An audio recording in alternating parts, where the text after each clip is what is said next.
Yeah, so basically from this point forward, the plan is just to put a kitten at the beginning of every single video, and then put a kitten in every single thumbnail to increase activity and to increase engagement. So far it's been working not too great, but we're gonna keep it going for now and see how it goes.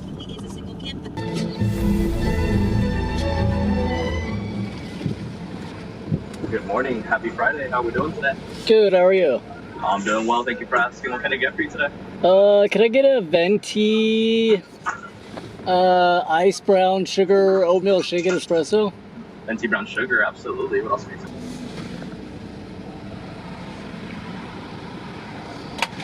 Hi, your total is $14.65. Can I use Apple Pay? Oh yeah. Thank you. Thank you.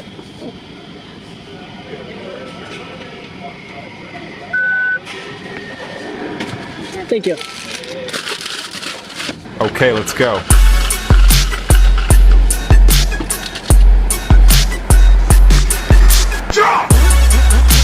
In a bucket of water. It's kind of a messed up study, but they do messed up studies on rats all the time, so. But essentially what they do is they drop a live rat into a bucket of water, and then they waited until the rat died, and timed and waited and see how long, a rat would die in a bucket of water.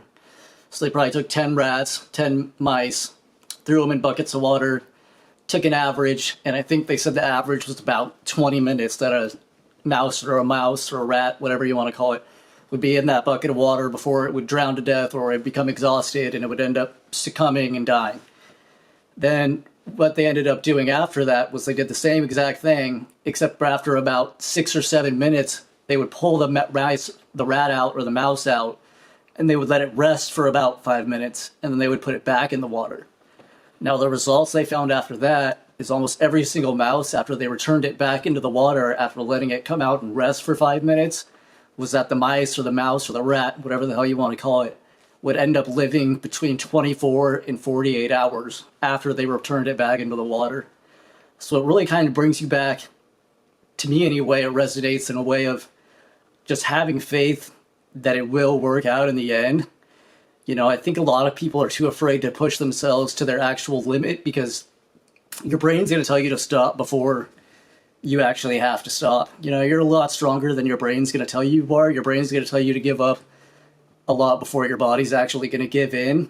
And obviously that's built in, like your brain, when it's in pain, is going to call out to your body and to yourself to fix it. Like it's all built into what it's going to do. But when you spend so long messing with the chemicals in your brain and what's going on in your brain, when you start trying to reverse that and bring it back to where it's supposed to be, your brain's going to go crazy and it's going to freak out. And it's going to tell you that something's wrong, and it's going to tell you that everything's going wrong if, you're taking strong enough substances and it gets to a bad enough point. And me, even right now, I'm weaning off of substances, and I'm really not on like the strongest substances either, and with my time and keep my mind busy. And a lot of it is just accepting the fact that you're going to be depressed and you're going to be sad for a little bit, and you got to just keep yourself busy. Music, I think, is one of the biggest ways to boost your dopamine. Find little ways to boost your dopamine. Exercise and music are the easiest ones for me. When I'm starting to feel really down or really in those moments where I just don't want to do it anymore, or reading too. But sometimes reading, if you have too much anxiety or too much angst, you're not going to be able to sit down and read like that. So going for a walk for me and then listening to music are the two things that will release that dopamine and that give you a little charge again to keep doing this and remind yourself why you're doing it. That's why this kind of helps me too, because it is therapeutic and it also gives me something to do on these days that I have off when I'm trying to weed myself down off of these. In free time, I think mentally I'm in my head too much. I'd rather be at work and depressed and anxious than just sitting around here and just trying to do it on my own. We'll see though. I haven't totally made up my mind or my decision yet. But as far as today went, I just felt too angsty and restless. But we'll see. I haven't made up my mind yet. I'm just going to take it from here. Again, I don't have a lot to say today. I just wanted to say it could really always be worse. And I think that's the number one thing to remember when you're in situations like this and when you're going through tough situations or hard times. Everything is perception, and it could always be worse. You could always be drowning in a bucket, literally, or even to faith. Honestly, I think that's the pillar of everything. Whatever you're going through, whether it's a mental illness, whether it's addiction, depression, anxiety, I think at the bottom line it comes down to you have to have faith in something, and that faith in something has to be something greater than just yourself.